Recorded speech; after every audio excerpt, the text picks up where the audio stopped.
Shokeria bashkëkohore jeton në gjikimi të vazhdueshëm ndaj individeve homoseksuale, duke dënuar mënyrën e tyre të dashuruarit sikur ta ishte e huaj, e pasakte ose edhe e rrezikshme për rendin moral të vendosur. Megjithatë, kur e shkirtojmë nga afer historine, zbulojmë se, ashtu si ata, edhe Jezusi i Nazaretit u gjykua shpert dhe u pasi, i përgjashtuar nga autoritetet fetare dhe politike të kohës së tij. Ai ngjeri që eci në rrugët me pluhur të gjudese nuk ishte në kender të sistemit, por përkundrazi dikush që jetonte në kufiqta e tij, duke sfiduar konventat. Kjo ngjashmëri në refuzim dhe marginalizim na çon në mënyre të pashmangshme të bëjmë ngjepjet që trondit vetë themelet e besimit tradicional, ngjepjet që ka mbetur e varrosur në stresa dogme dhe frike për mijevjesare, pelkeni, abonohuni dhe shpërndagjeni. Le të fillojmë, po sikur Jezusi i Nazaretit të ishte homoseksual, duke e pare biografine e tij nga një perspektive thjesht njerëzore, pa paragjykime, faktet janë, për të tene të pakten, mbreselene se brenda kontekstit të taj kulturor. Ai nuk kishte grua, nuk kishte femigje të njohur dhe i kalojnë të të tijme të erreta dhe momentet me të senueshme në intimitet ekskluziv me një grup burrash. Sot do të analizojmë me kujdes provat e fshehura të një burri që zgjodhite donte gjashte të gjitha normave të vendosura nga koha e tij. Përgatitimi gjevgjet. Figura e Jezusit është krijuar me kujdes nga institucionet kishtare që kishin nevojë të projektonin një model të deliresise, absolute dhe aseptike për të mbështetur strukturat e tyre të pushtetit dhe kontrollit mbi trupin e njeriut. Na ishte mësuar të shohim një Krisht që nuk ngjen asgjë, nuk dëshiron asgjë dhe i mungon një orientim i përcaktuar emocional, sikur hyjnorgja ta ishte në thelbe papajtueshme me kompleksitetin dhe pasionin e seksualitetit njerëzor. Por nëse pranojmë premisen themelore të krishterimit, ky është misherimi, duhet të pranojmë logjikisht se Jezusi ishte plotësisht njeri. Dhe të kenit plotësisht njeri parishim në kupton të kesh një identitet emocional, një psikike afektive dhe një seksualitet. Historia zyrtare ka preferuar boshlekun absolut ndaj mundesise se diversitetit. Megjithatë, kur analizojmë tekstet e lashtamendje veshtrim të liren nga zinxhiret e rende të mendimit mesgjetar, lind një pjetje që nuk është blasfemi, por një akt ndershmërie të thelle historike, pse një i ri. Në një kulture ku martesa ishte një detyrim i repte shokeror dhe fetar për të përmbushur mandatin për të kene i frytshëm dhe i shumuar, do të mbetej bekar dhe i rrethuar nga një rreth i ngushtë burrash. Në gjudene e shekullit të pare, selibati i zgjatur shihej me dishim të mprehte, duke u konsideruar pothuajse një fjergje ndaj bekimit të jetes dhe vazhdimësisë së popullit të Izraelit, duke mos ngjekur rrugën e marteses tradicionale. Jezusi tashme po e tjente rrëngjësisht modelin e heteronormativitetit në kohën e tij. Ky thjergje nuk ishte një ngjarje e rastësishme apo një pasojë e thjeshta e misionit të tij. Ishte një deklarate e lirisë personale, duke eksploruar mundesinë e homoseksualitetit të tij, ne nuk po përpikemi ta zvogelojmë staturen e taj ose ta perdosim kushtesen e tij, por përkundrazi ta zgjerojmë atë në dimensione me gjithë përfshirese.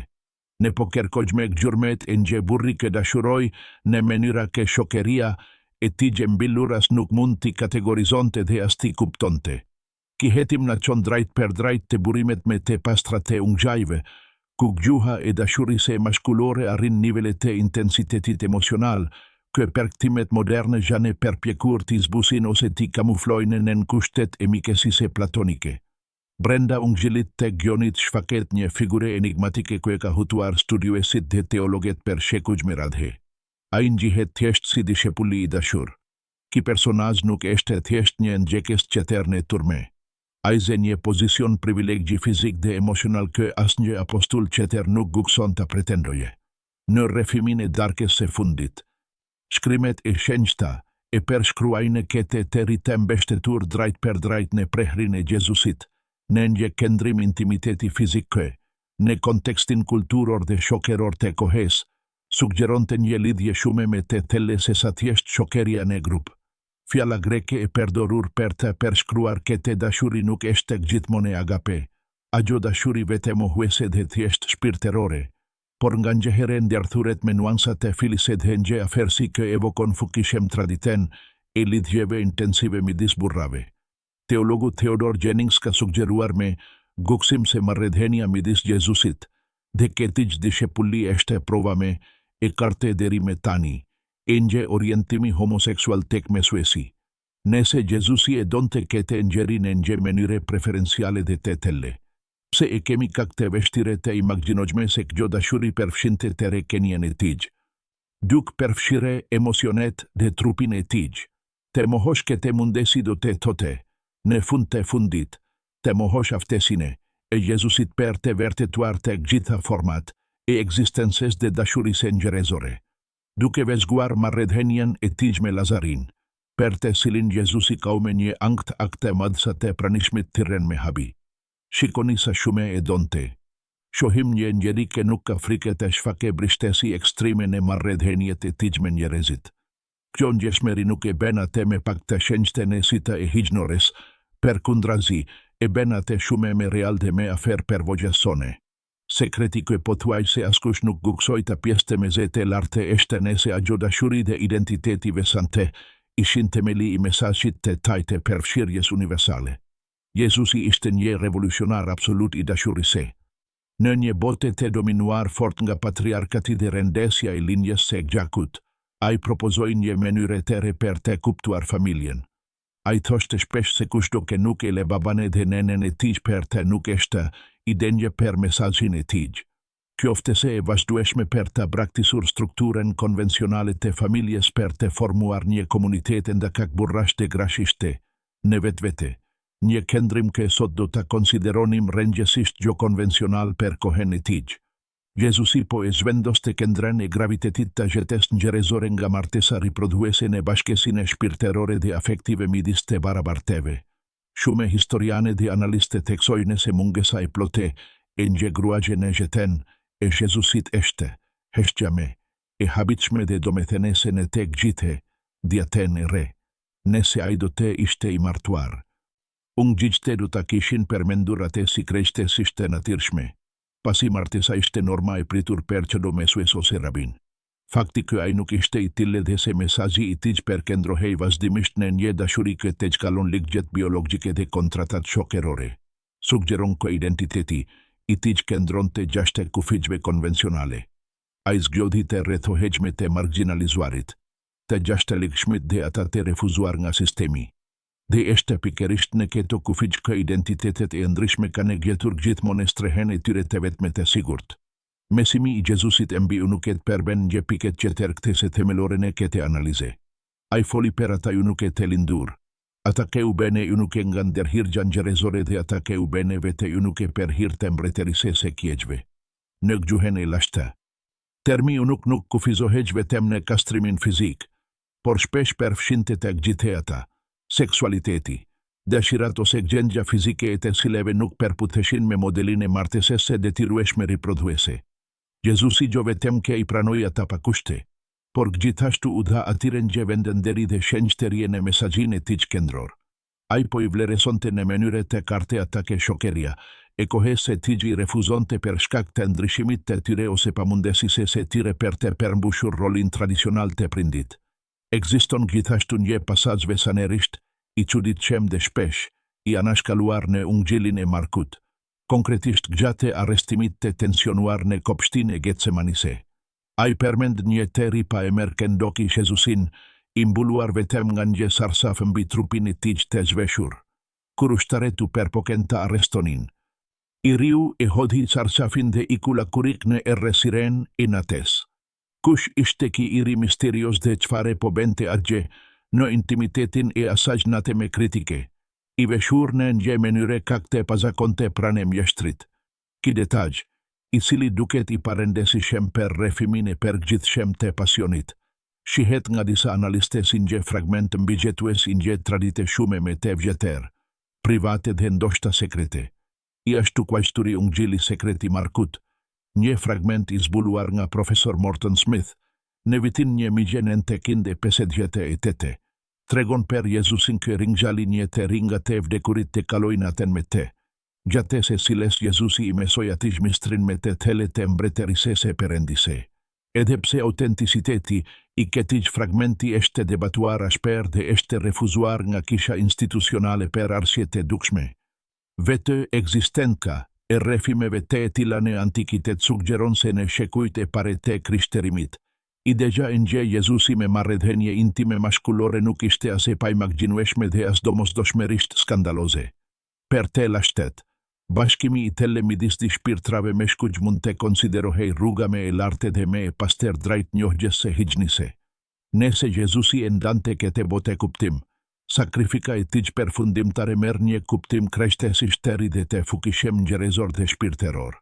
Ai nuk vdik vetëm per konceptet abstrakte të mëkateve të botes. Ai gjetua me guksim per të demonstruar se asnjë trup nuk është I papastër në thelb dhe se asnjë dashuri e ndershme nuk është e huaj për veshtrimin e dashur të Zotit. Kripa e mesim dënies se tij ishte e vërteta e zhveshur. Dhe e vërteta është se dashuria nuk njeh bariera gjinore apo biologjike kur ajo buron vërtet nga shpirti. Pse është kaq e rëndësishme të merret në konsiderate mundësia që Jezusi të gjete homoseksual në botën e sotme.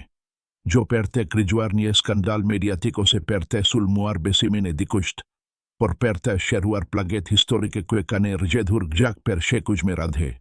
Per një kohë shumë të gjatë, figura e Krishtit është përdorur si një armë e rëndë per të sulmuar, poshtëruar dhe ndare komunitetin lesbian, gay, biseksual, transgjinor dhe interseksual. Është përsëritur vazhdimisht se stili I tyre I gjetëses është në thelb në kundërshtim me hijnorin. Por nëse vetë Jezusi e banonte atë identitet, nëse ai vetë gjente ato lloj dashurie dhe jetonte gjashtë norme se vendosur. Atëherë e gjithë ndërtesa e urrejtjes dhe diskriminimit fetar shembet plotësisht nën peshen e vet.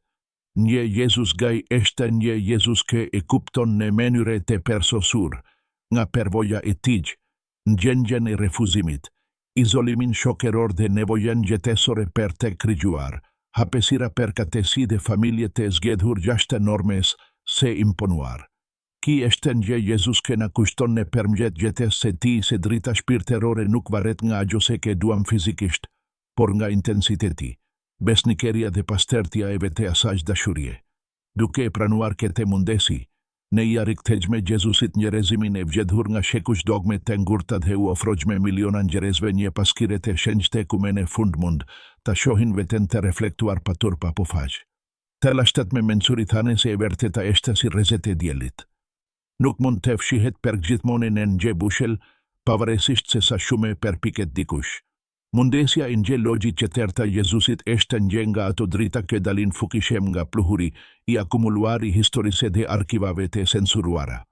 Kjo perspektive është njeftese formale për të leksuar shkrimet e shenjta jo me frikën paralizuese të ndeshkimit të përgjithshëm, por me hapjen e plotë të zemrës. Sepse nëse Zoti është dashuri e pafundme dhe Jezusi është mishërimi njerëzor I atij Zoti, atëherë nuk mund të ketë asnjë sep të dashurisë njerëzore, sa do të ndryshem, që ai të mos e eksploroje. Shenjtëroje dhe gjetoje në mishin e tij gjatë 33 viteve të ekzistencës së tij tokësore.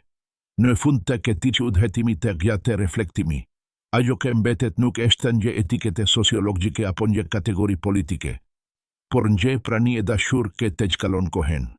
Jezusi I Nazaretit mbetet figura me mendikim në historinë botërore, jo per shkak të rregullave kufizuese që supozohet se vendosi, por per shkak të barierave shokerore dhe fetare që ai rrezoi me duart dhe fjalet e tij. Nëse ai ishte homoseksual, mesazhi I tij per të dashur njëri tjetrin bëhet manifestime I madh I lirisë afektive të shkruar ndonjëherë në historinë e njerëzimit. Është vërtetimi përfundimtar se dëshira njerëzore dhe përkushtimi shpirtëror mund të gjenë gjë dhe ngjeshtakgje, një oferta e shenjtë në altarin e ekzistencës. Nuk kemi nevojë domosdoshmërisht për prova arkeologjike përfundimtare që ta lexojmë këtë ide të fuqishme të transformojë spiritualitetin tonë të përditshëm. Përkundrazi, na duhet guksimi për të pranuar se hijnorja është pafundësisht me e gjere. Gjithë përfshirëse dhe komplekse se sa mendjet tona të vogla dhe të frikësuara kanë kene të gatshme të lexojnë. Jezusi është kripa që pastron paraqjikimet tona me të thella.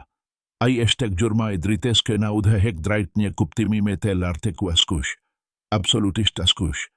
Nuk përjashtohet nga banketi mbretërise për shkak të identitetit të tij ose mënyrës së tij të dashurisë. Sekreti që askush nuk guksoi ta pjesë të tani është para nesh, jo si një përgjigje e mbyllur ose dogmatike, por si një dere e hapur gjere. Shtë një dere për një Krisht që na donë teresinë dhe diversitetin tonë, pavarësisht se kujt i mbajmë dorën në errësirën e natës apo në dritën e ditës. Sepse në mbretërinë e shpirtit të pastër, vetëm dashuria është masa e vetme e të gjitha gjërave, pelke gjeni, abonohuni dhe shpernda gjeni. Ndërsa thellohemi me thellën e këtë reflektim, duhet të marrim në konsiderate ndikimin që pranimi i njerëzimit të plotet dhe të larmishem të mjeshtrit do të kishte në teologjinë moderne. Per shekuj me radhe, kisha ka përdorur konceptin e persosmerise, se Jezusit si sinonim për aseksualitetin, ose heteroseksualitetin e idealizuar, por ki është një konstrukt njerëzor. Persosmeria e vërtete e misherimit këndron në aftësine, e saq për të përkafuar të gjitha aspektet e gjendjes njerëzore, duke përfshire ato që janë stigmatizuar historikisht. Duke imagjinuar një Jezus që përjeton tërheqje ndaj të ngjeshtit seks, ne nuk po i atribuojmë atij një mekat, sipas pikëpamjes tradicionale, por përkundrazi një mënyre të kenjes që është po ake shenjte saq do të gjeter kur gjetohet nga e vërteta dhe vetë durimi. Kjo perspektive i transformon rëngjësisht kuptimin tonë të shembeltyrave dhe takimeve të Jezusit. Per shembull, mbrojtja e tij ndaj gruas kuroreshkelese ose afersia, e tij me prostitutat dhe mbledhesit e taksave merr një kuptim të ri kur kuptojme se ai vetë ndihej si një i huaj në sistemin e vlerave të kohës së tij. Empatia e tij nuk ishte thjesht përbuzje hijnore, por një solidaritet themelor, i lindur nga përvojja e tij e të kenit i huaj. Ai e dinte se si ishte të shiheshe me dishim për mos përmbushjen e pritjeve të familjes dhe shokerise. Familja e tij përbehej nga peshkatare, mbledhes taksash dhe atake, ashtu si dishepulli i dashur, ndanin me të një intimitet që fjalet mezi e prekin. Shte interesante të vezgosh se si teologjia queer i ka rimarre këto heshqe nga ungjishte për të rindertuar një spiritualitet që përkafon trupin dhe dëshire. Nëse Jezusi ishte homoseksual, atëherë trupi gejsh nuk është një vend shkaterrimi, por një vend zbulese. Dëshira për intimitet me të njëjtin seks behet një rrugë për të kuptuar marrëdhënien e Jezusit me miktë e tij me të ngushtë, një marrëdhënie që shkoi shumë për të udhëzimeve doktrinare. Ishte një marrëdhënie zemër me zemër, një preher ngushëllimi dhe loteshta përbashkët. Kjo afersi fizike ka ke pranishme në tekstet originale, por ka ke pastruar nga ikonografia e me vonshme, na flet për një Zot që nuk ka frike nga kontakti njerëzor, që nuk të kurret nga dashuria mashkullore dhe që gjen në butesin e midis njerëzve një shprehje të butesisë së atit. Rendesja e kësaj pjetëgje këndron në çlirimin që ofron. Miliona të rinj në mbare botën rriten duke nxjerrë se identiteti i tyre është një pengese e pakapërsieshme midis tyre dhe të shenjtes. Atyre u thuhet se duhet të zgjedhin midis të kenit vetvetja ose të kenit i dashur nga Zoti. Por nëse Jezusi banonte në të njëjtin identitet, pengesa zhduket.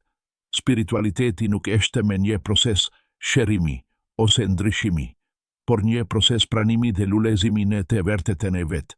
Jezusi atëherë behet shokeruesi në udhëhetim për të gjithë ata që janë përgjashtuar nga shtëpite ose kongregacionet e tyre thjesht për dashuri. Ai është ai që e kanë pranet e riut që i kanë lakurik në ten, që mban atë që kanë për dashurina e humbur dhe që mbeshtet kokën në gjoksin e atij që kërkon në ngushëllim.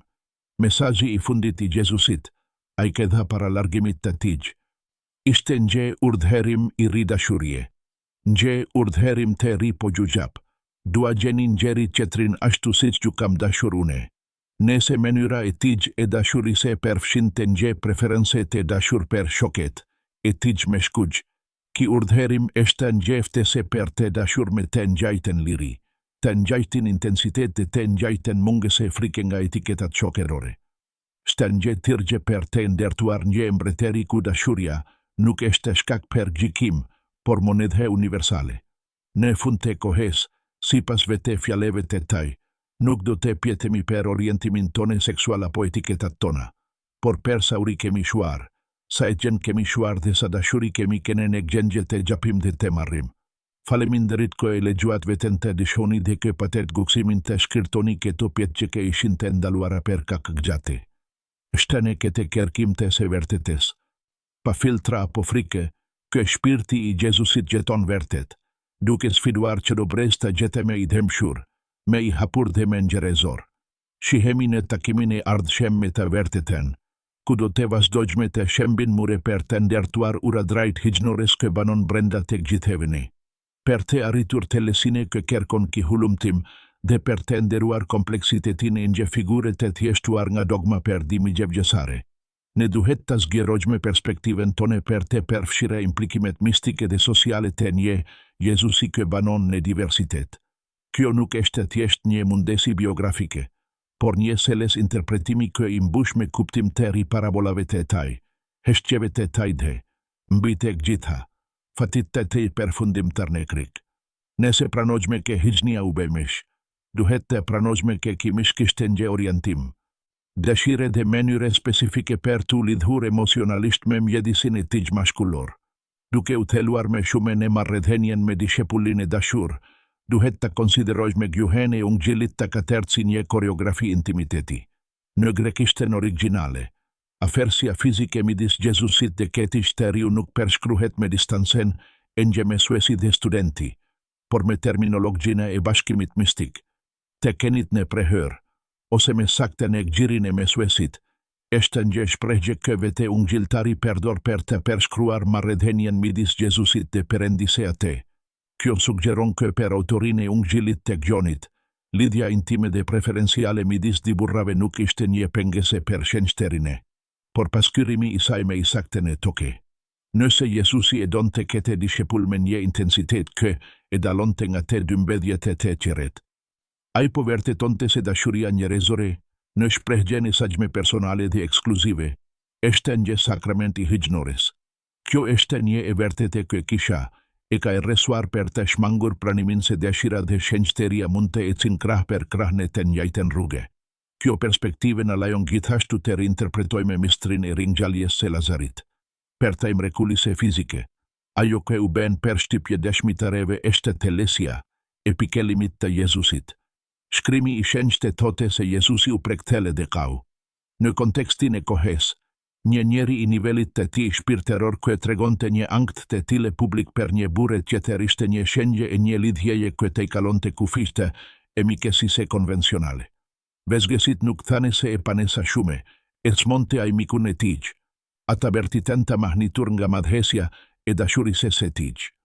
Nese Lazari ishte, sit suggerojnë disa studiues, gjetë që ter nga mikta e ngushtet e Jezusit. Atëherë ringjallja e tij nuk ishte vetëm një triumf mbi vdekjen, por një triumf i dashurisë mbi kufizimin. Ishte Zoti që zbret në thelesi per të shpëtuar atë që do, duke demonstruar se asnjë varr nuk mund të mbajë fukine, e një dashurie që është bere e përgjithshme në shpirt. Kur e konsiderojmë Jezusin si një burre homoseksual, vetmia e tij në kopshtin e Getsemanise merr një dimension shume me njerëzor dhe të dhimbshëm. Izolimi që ndjeu nuk ishte vetëm per shkak të afersisë së vdekjes, por edhe per shkak të moskuptimit të një bote që nuk mund të përmbante mesazhin e tij të lirisë absolut. Një Jezus i larmishëm është një Jezus që e njeh baren e mbajtjes se një sekreti që shumica nuk janë të përgatitur të dëgjojnë. Ai është njeriu që duhet të ndërtojë familjen e tij sepse strukturat e gjakut dhe trashëgimi se janë të huaja për të. Duke thënë se nëna dhe velezerit e tij janë ata që bajnë vullnetin e Zotit. Jezusi po themelon bashkësinë e pare të familjes së zgjedhur, një koncept që ka kene gurthemeli i mbigjeteses per komunitetin lesbian, homoseksual, biseksual dhe transgjinor gjatë gjithë historisë. Ai nuk po e mohonte familjen e tij biologjike, por po ngrinte afinitetin shpirteror dhe dashurinë e ndërgjelle mbi gjenetiken. Një këndrim që në shekullin e pare nuk ishte asgjë më pak se revolucionar. Heshtja që rrethon celibatin e tij në tekstet e shenjta është, në fakt, dëshmia më elokuente e ndryshimit të tij. Në një shokeri ku selibati ishte pothuajse një mekat kundër krigjimit. Mungesa e ndonjë shpjegimi pse Mesia nuk mori grua tregon se identiteti i tij ishte një fakt i pranuar brenda rrethit të tij të ngushtë, megjithëse i heshtur nga redaktoret e me vonshëm che kërkuante standardizonin imazhin e tij për konsumin e masave gjohebregje. Sikur Jezusi të kishte pasur një grua, prania e saj do të kishte kene themelore në vendoshjen e pregjardhjes së tij davidike. Mekenesi ai nuk e kishte. Mesazhi kalon nga trashëgimia fizike në trashëgimin e shpirtërore. Jezusi behet kështu pararendesi i një njerëzimi të ri ku vlera, e një personi nuk matet nga aftësia, e tij për të riprodhuar, por nga aftësia, e tij për të dashur dhe për të kene autentik para burimit të gjithë jetës. Shtek gjithashtu thelbësore të analizohet roli i grave në këtë kontekst. Jezusi e rretoi veten me gra që, ashtu si ai, sfidonin rolet gjinore. Maria Magdalena, Joana dhe Suzana nuk ishin thjesht shërbetore, por shokeruese në udhëtimin, e tij ishin shkeputur nga strukturat, e tyre shtepjake për të ndjekur një mesueske i trashtonte si të barabarta. Një Jezus që nuk kërkonte grua ishte një. Jezus që mund të krijonte mikesi të thella dhe të ndershme me grate, pa dinamiken e posedimit ose në nështrimit që mbizoteronte në kulturën e tij. Kjo liri emocionale është ajo që i lejoj gratë të ishin dëshmitare të para të ringjalljes së tij. Ai i vërtetoi ato sepse ai vetë banonte në një hapësirë lirie që nuk varej nga dominimi patriarkal. Androgjinia shpirtërore e Jezusit, kjo aftësi për ta integruar atë që shokeria, e tij e kuante maskullore dhe femerore, është ajo që e beri atë një kënje të plotë, një paskire të hiznise që nuk ka gjini, por përmbante gjitha gjinita. Rendesja e kësaj analize për shëndetin emocional të miliona njerëzve sot është e pallogaritshme. Per shekuj me radhë, imazhi i një Krishti të ashper dhe vigjilent është përdorur për të ndeshkuar diversitetin. Është mesuar se dëshira për të ngjashtin seks është një njollëke e largon dike nga hiri. Por nëse vetëm gjashtri e ka banuar atë dëshire, nëse ai vetë ka gjetur ngushëllim dhe strehim në gjoksin e një burrit tjetër, atëherë ajo dëshire është e shenjtë. Trupi i larmishëm pushon se keni burim turpi dhe behet një vendi epifenise. Njohja e një Jezusi homoseksual du të thotë të riktheshte drejtën për spiritualitet atyre që u është të nëse janë të papaster në thelb. Është për të na kushtuar se Zoti nuk u misherua në një ide abstrakte të persosmerise heteroseksuale, por në realitetin e gjallë dhe të larmishëm të njerëzimit. Edhe në mesimet, e tij mbi gjykimin e fundit, Jezusi thekson dëmshurin e praktike. Ai nuk vënë dyshim pastertine e akteve seksuale të njerëzve, por me të për mënyrën se si ata i trajtonin të uriturit, të eturit dhe të huajin. Nëse Jezusi ishte i përjashtuar për shkak të mënyrës se taj të dashurise, identifikimi i taj me të huajin dhe të marginalizuarit është total dhe absolut. Ai nuk po indihmonte të qeret nga një pozicion superioriteti hyjnor, por nga një solidaritet identiteti të përbashket. Duke kene vete i huaj në token e tij, ai mund të ngjihte dritën në sita e atyre që bota i refuzonte. Kjo është kripa e vërtetë e tokes, aftësia për të parete shenjten në atë që feja zyrtare e kuan profane. Sekreti për të cilin askush nuk guksoj të pjeste është beren gjë flamur çlirimi. Nuk kemi nevojë për legje institucionale për të pare Jezusin si njerin prej nesh, si dike që i donte të lesisht mikte e tij, që vazhtoi mungesen, e tyre dhe që gjeti në intimitetin maskullor forsen për tu përballur me fatin e tij. E vërteta historike mund të jetë varrosur në stresa censure, por e vërteta shpirtërore është një frekuencë që rezonon në zemrën e kërkuesit të ndershëm. Nëse Jezusi është rruga, e vërteta dhe jeta, atëherë ajo rrugë përfshin të gjitha shtigjet e dashurisë njerëzore, pa përgjashtim, ndërsa e përfundoj me këtë udhëtim në përkufiqta e historisë dhe shpirtit. Në mbetet imazhi i një Jezusi që nuk është një idhullguri, por një njeri prejmishi e gjaku që guksoj të ishte besnik ndaj thelbit të tij në një botë higjesh. Trashëgimia e tij nuk gjanen dalimet që të tjeret shkruan në emrin e tij, por ftesa për të gjetuar në të vërtetën, sado e kushtueshme që mund të gjete. Mundesja e nje Jesusi homoseksual nuk eshte nje fjergje ndaj higjnisese ti, por lartesimi përfundimtar i njerëzimit të taj. Shta nje kushtese se në banketin e mbretërise, vendi i nderit eshte i rezervuar për ata që paten guksimin të donin pa frike nga paragjikimet e botes. Faleminderit që na u bashkuat në këtë kërkim për të vërtetën e heshtur, ku qëro dishim eshte nje hapdrajt një besimi me autentik, të lire nga urrajtja, pelke gjeni. Abonohuni dhe shpernda gjeni. Shihemi herën tjetër.